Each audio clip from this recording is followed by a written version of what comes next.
ऐं ज़मीन गैराबाद थी वियूं, पाणी कोन्हे, माल उंज ते मरे थो।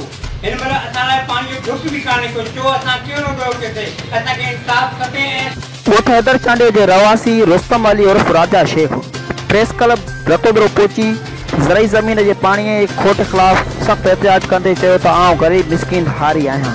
4 खां 5 जिरेब ज़मीन कुड़मत कंदो आहियां, जंहिं मां पंहिंजे बचण जो गुज़र सफ़र कंदो आहियां।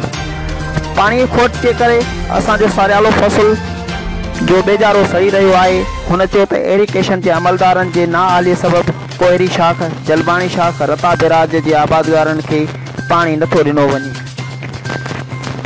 असां निगरान वज़ीर आला सिंध एरिकेशन जे आला ऑफिसरनि खे अपील था कयूं त हैदर चांडे जे आबादगारनि खे बुख ऐं बेरोज़गारी खां बचाए वञी ज़रई ज़मीन लाइ पाणी ॾिनो वञे, न त एहतिजाज जो दाइरो वधायो वेंदो।